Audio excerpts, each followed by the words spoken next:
چالی بھائی میں اکثر یہ دیکھتا ہوں کہ کوئی بھی شخص جس نے لمبی داڑھی رکھی ہو, ٹوپی پہنی ہو اور سفید کرتا پہنا ہو, ٹخنوں سے اوپر شلوار ہو, تو پہلا امپریشن موزہ بھی آپ ڈال لیں تو پہلا امپریشن موزہ آپ کا مجھے نہیں بھولتا, اس لیے میں جب بھی کو دیکھتا ہوں, جب بھی کوئی اس طرح کا سوال کرتا ہے تو وہ طارق جمیل صاحب کی جو آپ کی تصویر ہے نا وہ میرے ذہن میں آ جاتی ہے.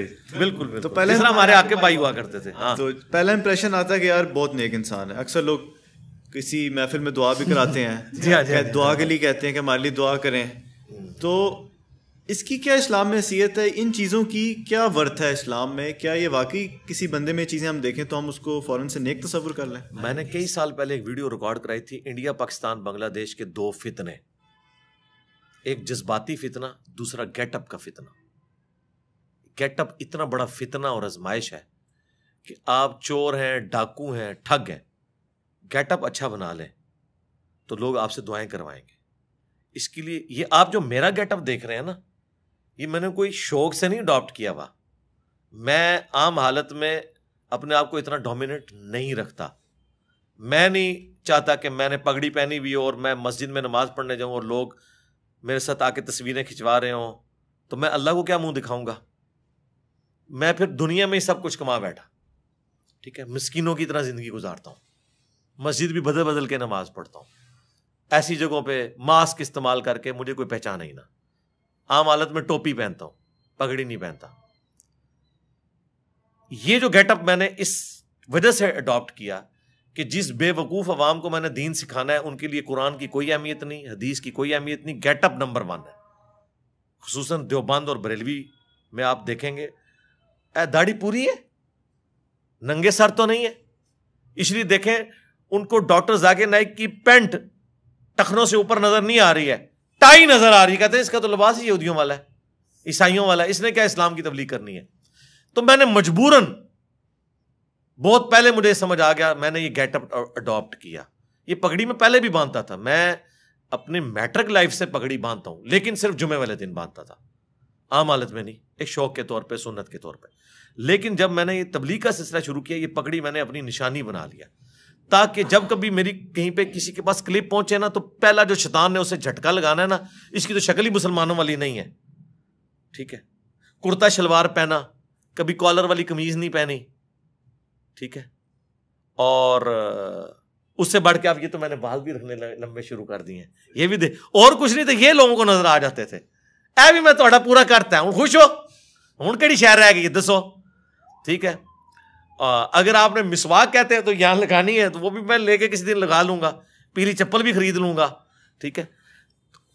یہ سب کا سب چل رہا ہے ان کا. اچھا, اور یہ میں آپ کو بتاؤں, یہ گیٹ اپ کا جو فتنہ ہے نا, اپنے مسلک کے لیے ان کا ہے. آپ کسی دیوبندی کو سبز پگڑی والا بندہ دکھا دیں نا, وہ اس کو دیندار نہیں نظر آئے گا, کیونکہ فوراً دماغ میں آئے گا تو بریلوی ہے. کسی بریلوی کو آپ صاف کیے ہوئے مونچھیں اور سخت ٹوپی والا بندہ دکھا دیں, سفید شلوار قمیض اور اوپر کالی واسط پہنی ہوئی ہو, اس نے, اسے نظر آ جائے گا دیوبندی ہو, کہے گا یہ مذہبی آدمی نہیں ہے, تو دیوبندی ہے. مذہبی بھی صرف اپنے فرقے کا, اور نشانیاں بنائی ہوئی ہیں. آپ کو کبھی اہل حدیث اس گیٹ اپ میں نظر آیا؟ نہیں. اس گیٹ اپ میں آپ کو یا دیوبندی نظر آئے گا یا بریلوی نظر آئے گا. اہل حدیث ٹوپی اول تو کوشش کرے گا نہ ہی پہنوں بھی تو ادھر پہنوں, بال تھوڑے نکلے ہوئے ہوں, داڑھی کے کچھ بال ادھر جا رہے ہوں, ادھر جا رہے ہوں, تاکہ لگے کہ یہ اہل حدیث ہے. پگڑی نہیں پہنے گا وہ. اور اس طریقے سے کبھی بریلوی دیوبندی یہ نہیں کرے گا کہ میں تھوڑا سا اہل حدیث والا کوئی گیٹ اپ اڈاپٹ کر لوں, کہے گا نہیں یار یہ تو شکل ہی وہابی والی لگے گی, گل کس نے کس سننی ہے, جو تو شکل ہی وہابی نظر آئے گا بندہ. تو شکلوں کے اندر پورے کا پورا دین انہوں نے گھسایا ہوا ہے. اس سے کوئی مذہبی نہیں ہوتا کہ کسی نے چمڑے کے موزے پہن لیے ہیں, ٹھیک ہے. میں نے تو غامدی صاحب سے کہا تھا کہ آپ میری داڑھی لے لیں, مجھے اپنے اخلاقیات دے دیں.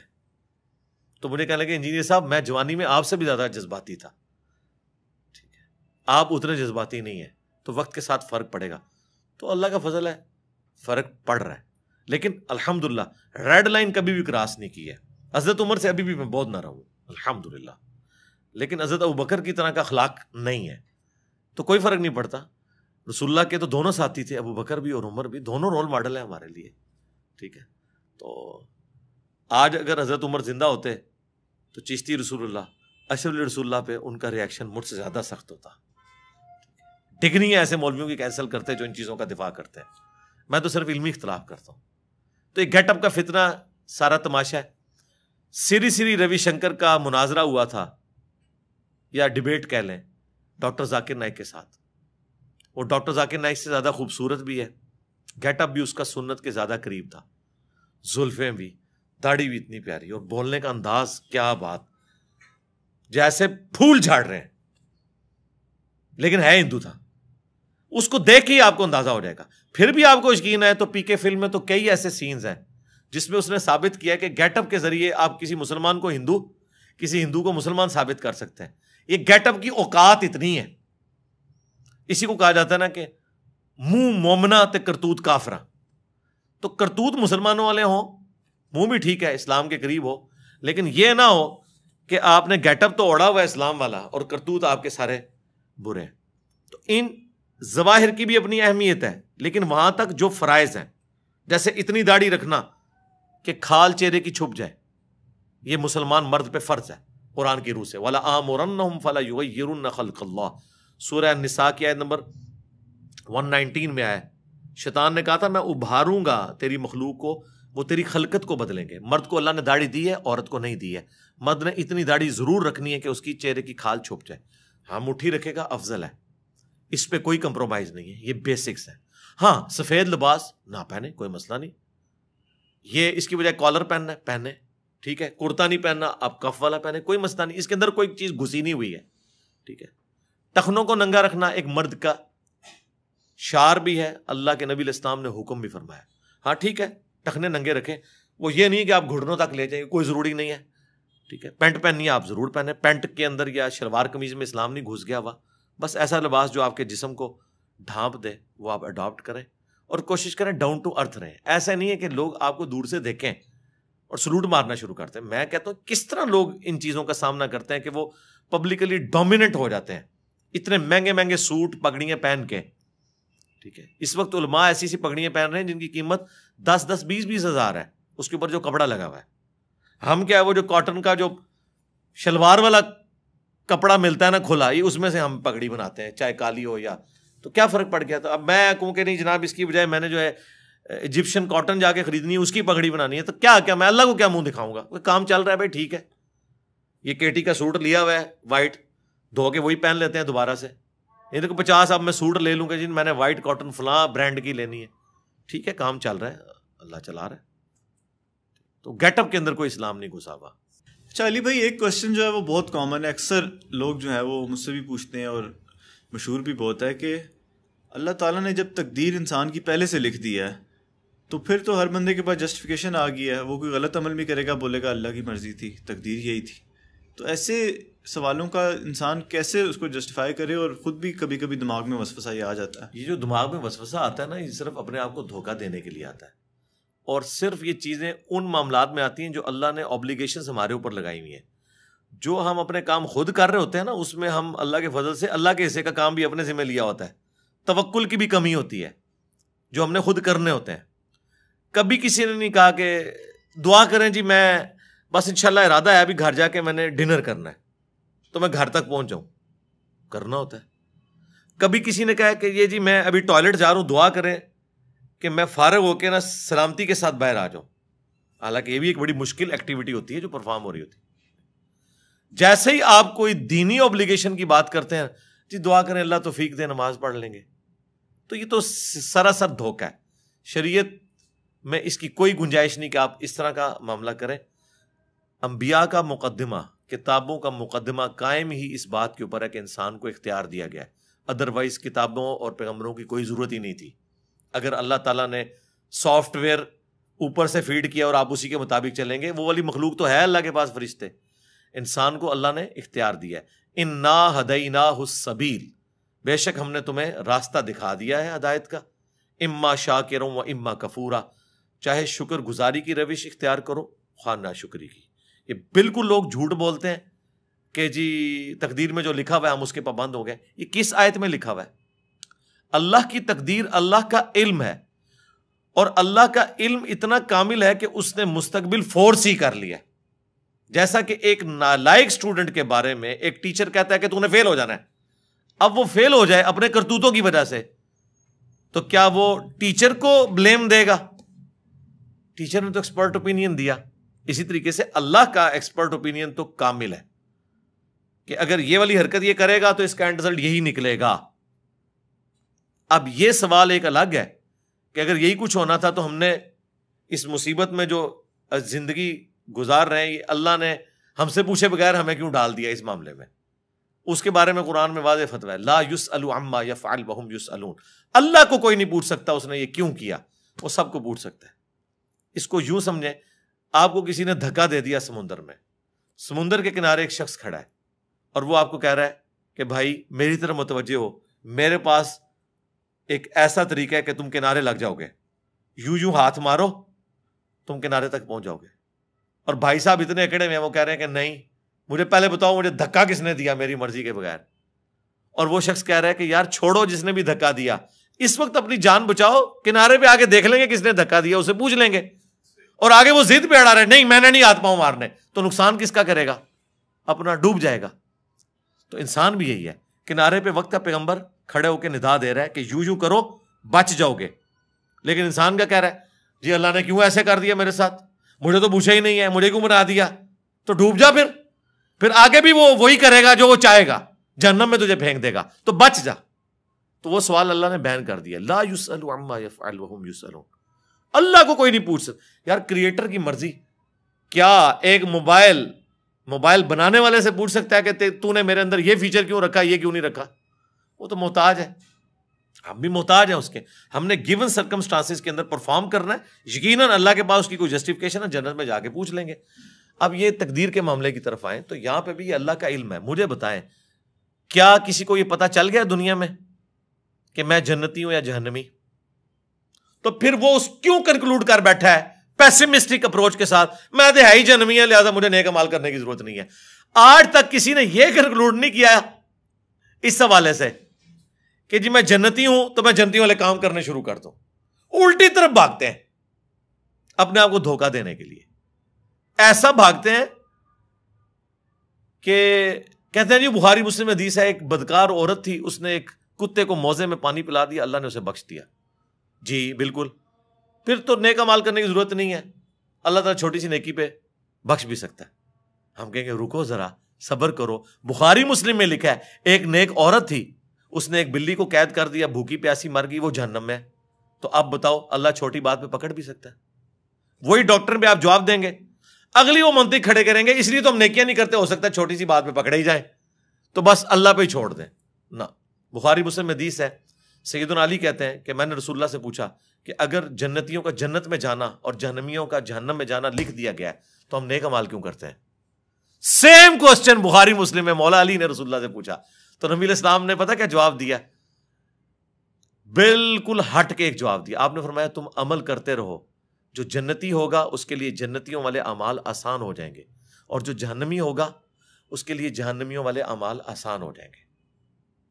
پھر نبی علیہ السلام نے قرآن کی آیات تلاوت کی، سورۃ اللیل جو ہے نا پارہ نمبر 30 کے اندر بڑی ڈسائسو آیات ہیں. اس موقع پہ نبی علیہ السلام نے ان آیات کو تلاوت کیا. اعوذ باللہ من الشیطان الرجیم. فَأَمَّا مَنْ أَعْطَى وَاتَّقَى وَصَدَّقَ بِالْحُسْنَى، پس جس نے اطاعت گزاری کی روش اختیار کی، اللہ کا تقوی اختیار کیا اور ہر اچھی بات کی تصدیق کی، فَسَنُيَسِّرُهُ لِلْيُسْرَى، اس کے لیے ہم آگے آسانیاں کر دیں گے. یعنی کرنا اس نے ہی ہے. پھر بھی وَأَمَّا مَنْ بَخِلَ، اور جس نے بخل کیا، کنجوسی کی، وہاں پہ آیا تھا استغنا والی کیفیت، یعنی اللہ کی اطاعت اختیار کرنا، اللہ کے لیے خرچ کرنا. وَكَذَّبَ بِالْحُسْنَى، اور ہر اچھی بات کو جھٹلایا، فَسَنُيَسِّرُهُ لِلْعُسْرَى، پھر ان قریب ہم اس کے لیے مشکل پیدا کر دیں گے. یہ آیات نبی علیہ السلام نے پڑھی کہ جنتیوں کے لیے جنت والے اعمال آسان ہوں گے. ہمیں کوئی کہتا ہے نا کہ ہاں جی کیا خیال ہے، ہم کہتے ہیں انشاءاللہ ہم نے جنت میں جانا ہے اور کوشش بھی کر رہے ہیں اس کے لیے. بخاری مسلم حدیث ہے میں اپنے بندے کے گمان کے قریب ہوں جیسا میرے لیے گمان کرے. کبھی اللہ کے لیے گمان نہ کریں کہ میں نے جہنم میں جانا ہے. گمان پازیٹیو رکھیں لیکن محنت بھی پازیٹیو کریں. صرف گمان نہیں کہ جو کچھ بھی ہے تیرے محبوب کی امت سے. ایفرٹ پٹ کرنی ہے. اس کے بعد رہنا آپٹیمسٹک ہے, پیسیمسٹک نہیں ہونا آپ نے. تو انشاءاللہ ستہ خیرہ. اور یہ وہ وجہ ہے جس کی وجہ سے اللہ نے قرآن میں جگہ جگہ کہا ہے اللہ اپنے وعدے کے خلاف نہیں چلتا. اللہ جنتیوں کا وعدہ پورا کرے گا. جنتیوں کا کلام نقل ہوا ہے کہ جنتی جنت میں پہنچ کہیں گے کہ شکر ہے کہ جو اللہ نے ہم سے وعدہ کیا تھا پورا کیا. یہ اللہ پتہ بار بار کیوں کہتا ہے؟ دنیا میں ایسا نہیں نہ ہوتا. دنیا میں محنت کرنے والا ناکام ہو جاتا ہے, اور بعض اوقات بغیر محنت کیے وہ شخص کامیاب بھی ہو جاتا ہے. اس کو اتنا مال مل جاتا ہے, محنت کرنے والا ڈوب جاتا ہے. تو اس لیے اللہ نے کہا آخرت میں ایسا نہیں ہوگا کہ کسی کی لک کام آئے. نہ, لک دنیا میں ہے کہ محنت کریں کامیاب ہو بھی سکتے ہیں, بری طرح ناکام بھی ہو سکتے ہیں. آخرت میں اللہ نے بار بار اس لیے یقین دہانی کہی کہ آخرت میں یہ نہیں ہوگا کہ ایک بندے نے پوری محنت کی اور آخرت میں جا کے اس کی لک یہ نکلی کہ نماز پڑھنے والا جو ہے وہ جہنم میں چلا گیا اور جو اللہ کا باغی تھا وہ جنت میں چلا گیا. نہ, آخرت کے لیے لک نہیں ہے. اس لیے اللہ نے کہا میں اپنے وعدے کی خلاف ورزی نہیں کرتا, میں نے جو وعدے کیے ہیں پورے کروں گا. یہ یقین دلایا کیونکہ انسان کو وسوسہ آ سکتا تھا کہ دنیا میں تو ایسا نہیں ہوتا. دنیا میں محنت کرنے والا بعض اوقات کامیاب ہوتا ہے, بعض اوقات ناکام. آخرت میں 100% ناکام ہوگا جو دنیا میں پیغمبروں کا نافرمان ہے, اور 100% کامیاب ہوگا جو دنیا میں انبیاء کا تابع فرمان ہے. اور مسئلہ تقدیر کو حل کرنے والی ایک آیت میں کوٹ کر دوں, جو کوئی بھی پوچھے نا اس حوالے سے. سورہ الزمر کی آیت ہے, وہ پورا مسئلہ حل کر دیتی ہے. سورت نمبر ہے 39 اور اس کی آیت نمبر ہے 7, بالکل سٹارٹ میں ہی. میں کہتا ہوں تقدیر کا مسئلہ ہی ہے. ان تکفروا فإن اللہ غنی عنکم, اگر تم ناشکری کی روش اختیار کرو گے, اللہ کے نافرمان بنو گے, کفر اختیار کرو گے, تو یاد رکھنا اللہ بے پرواہ ہے. کسی کو یہ ٹینشن نہ ہو کہ کوئی نماز نہیں پڑھ رہا تو کوئی اللہ تعالیٰ کو کوئی فرق پڑ گیا. نہیں, میں بے پرواہ ہوں. اچھا, اب بے پرواہی کا کوئی یہ بھی رزلٹ نکال سکتا تھا کہ اللہ جب بے پرواہ ہے تو مجھے نمازیں پڑھنے کی کیا ضرورت ہے, اللہ کو تو فرق نہیں پڑتا. وہ اللہ نے ساتھ پھر کلیئر کیا, وَلَا يَرْضَى لِعِبَادِهِ الْكُفْرَ, لیکن یاد رکھنا وہ اپنے بندوں سے کفر کو, ناشکری کو, نافرمانی کو پسند نہیں کرتا. بے پرواہ ضرور ہے, لیکن اوپن لائسنس نہیں کہ بے پرواہی کا رزلٹ یہ نکلے کہ ٹھیک ہے منو کے چاہے یہ گناہ کرے یا ثواب کرے. نہیں, اللہ کہہ رہا ہے میں بے پرواہ اس اعتبار سے ہوں کہ تیرے گناہ کی وجہ سے میری خدائی میں کوئی فرق نہیں پڑے گا, لیکن تیرا بیڑا غرق ہو گیا. اللہ اپنے بندوں سے نافرمانی پسند نہیں کرتا. وَإِن تَشْكُرُوا, اور دیکھنا اگر تم شکر گزاری کی روش اختیار کرو گے, يَرْضَهُ لَكُمْ, تو یہی وہ تم سے چاہتا ہے. وَلَا تَزِرُ وَازِرَةٌ وِزْرَ أُخْرَى, اور کوئی جان بوجھ اٹھانے والی دوسرے کے اعمال کا بوجھ نہیں اٹھائے گی. ثُمَّ إِلَىٰ رَبِّكُمْ مَرْجِعُكُمْ, اس کے بعد تم لوٹ کر اپنے رب کے پاس جاؤ گے. فَيُنَبِّئُكُمْ بِمَا كُنتُمْ تَعْمَلُونَ, پھر وہ تمہیں بتا دے گا جو کچھ تم دنیا میں اعمال کیا کرتے تھے. انہو علیم بذات الصدور, بے شک وہ سینوں کے چھپے ہوئے رازوں کو بھی جاننے والا ہے. اس لیول تک باریکی کا حساب کرے گا. اور ایک اور آیت ہے اس کانٹیکسٹ میں سورہ طٰہٰ کے اندر, وہ بہت کرٹیکل آیت ہے. سورہ طٰہٰ کے اینڈ پہ جا کے وہ آیات آتی ہیں. اللہ تبارک و تعالیٰ نے اس حوالے سے مسئلہ تقدیر کو کلیئر کر دیا ہے. وہ بھی میں یہاں پہ کور کر دیتا ہوں.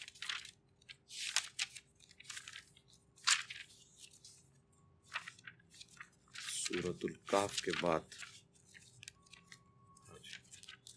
سورہ مریم اور طٰہٰ کے بالکل اینڈ پہ جا کے آئے تھے. یہ اکثر لوگ جو آپ کو کہہ رہے ہوتے ہیں بدبخت, یہ دیکھیں اللہ تعالیٰ فرماتا ہے جب ہم نے آدم علیہ السلام کو اور ان کی اولاد کو زمین پہ بھیج دیا, ظاہر ہے انہی سے اولاد پیدا ہونی تھی. اللہ نے فرمایا قَالَ اهْبِطَا مِنْهَا, ہم نے دونوں سے کہا, سیدہ حوا اور سیدنا آدم سے, منہا جمیعا, کہ تم سب کے سب اب اتر جاؤ. بعضکم لبعض عدو, تم میں سے بعض کے دشمن ہوں گے. یعنی شیطان کا دشمن انسان, اور انسان کو بھی دشمنی روانی ہے, اور آپس میں بھی انسان لڑیں گے. اب یاد رکھنا فَإِمَّا يَأْتِيَنَّكُم مِّنِّي هُدًى, اب جب کبھی بھی میری طرف سے کوئی ہدایت کی کتاب آئے گی نا دنیا میں, فَمَنِ اتَّبَعَ هُدَايَ, تو جو کوئی بھی اس ہدایت کی پیروی کر لے گا, فَلَا يَضِلُّ وَلَا يَشْقَى, تو نہ وہ گمراہ ہوگا اور نہ ہی بدبخت ہوگا. تو بدبختی پھر اللہ نے بندوں کے کھاتے میں ڈال دی ہے کہ جو کتابوں کی مان لے گا نا وہ بدبخت نہیں ہوگا.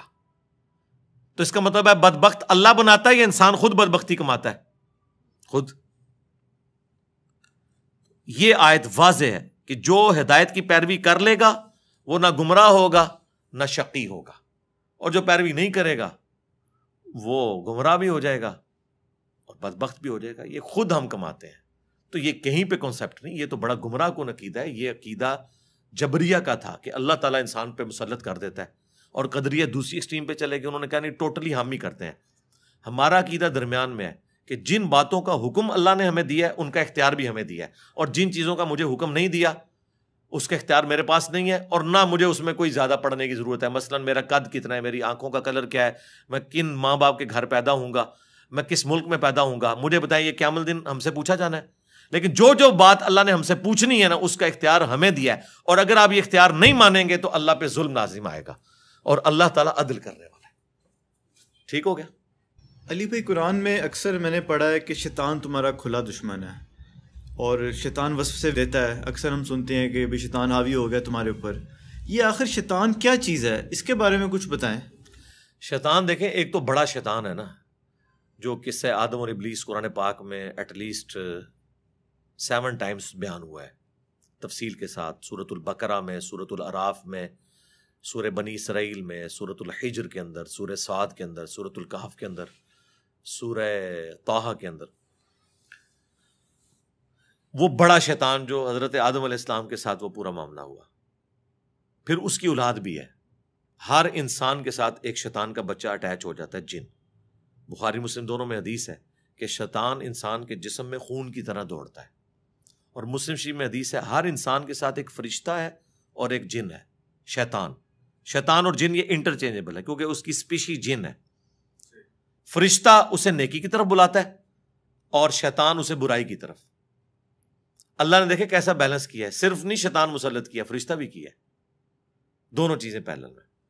ایک صحابی نے جرت کر کے پوچھا، یا رسول اللہ آپ کے ساتھ بھی؟ فرمایا ہاں میرے ساتھ بھی تھا، لیکن اللہ نے مجھے اس پہ قدرت دے دی ہے، میرے ساتھ جو شیطان اٹیچ ہے وہ مجھے نیکی کی طرف ہی بلاتا ہے۔ رسول اللہ کے بعد کسی شخص کے لیے گارنٹی نہیں ہے کہ اس کے ساتھ شیطان اٹیچ نہیں ہے، وہ ہرگلا سکتا ہے کسی بھی شخص کو۔ یہ نبی کا پروٹوکول ہے کہ وہ اللہ تعالیٰ کی حفاظت میں ہوتا ہے۔ اب ظاہر وہ شیطان انسان کے جسم میں پھونکے مارتا ہے، نفس اس کا بہترین ایک مسکن ہے جس کے ذریعے وہ نفسانی خواہشات کو ابھارتا ہے۔ اس وجہ سے شیطان ایک پرسنالٹی بھی ہے اور ایک سمبل کے طور پہ بھی ہے۔ انسان کے اندر کا جو شیطان ہے وہ اتنا بڑا ہے کہ اس نے شیطان کو شیطان بنا دیا ہے۔ شیطان تو پہلے اللہ کا مقرب بندہ تھا نا، اکڑ پیدا ہوئی، تکبر آیا، تو اللہ نے کیا فرمایا؟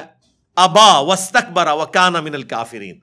اکڑ گیا، تکبر میں آ گیا، راندہ درگاہ ہو گیا۔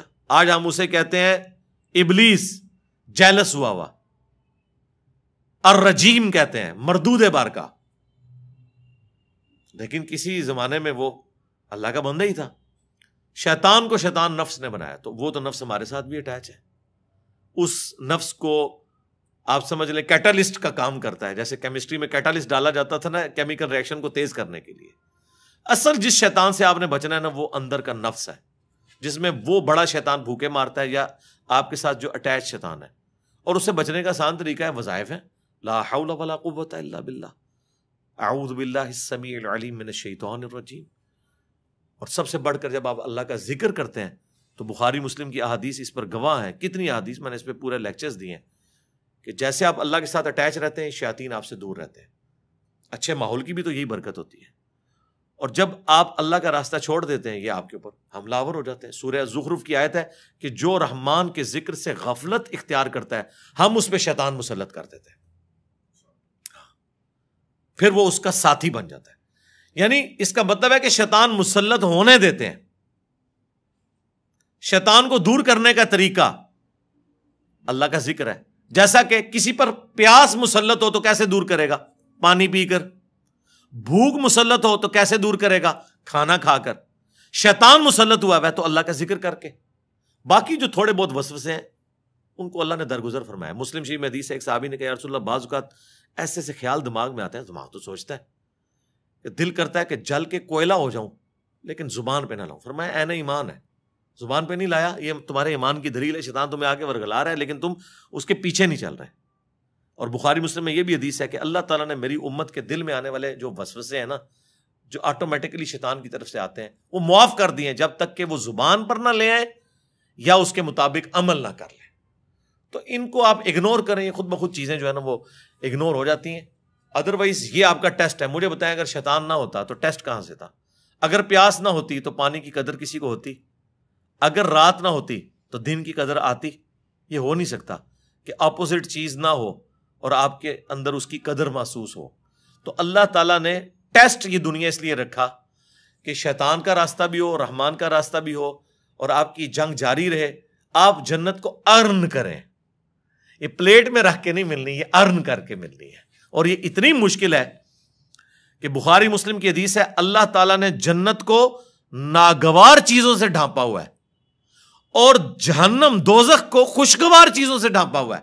یعنی وہاں انسان اٹریکٹ ہوتا ہے. اور اس کی ایکسپلینیشن ابو داؤد, ترمذی, نسائی, ابن ماجہ چاروں کتابوں میں یہ حدیث ہے سنن اربعہ کی, کہ اللہ تعالیٰ نے جب جہنم کو پیدا کیا تو حضرت جبرائیل کو کہا کہ جا کے دیکھو جہنم. جب دیکھ کے انہوں نے کہا توبہ توبہ توبہ یا اللہ, مجھے نہیں لگتا کوئی بندہ ایسا کام کرے کہ جہنم میں پہنچ جائے.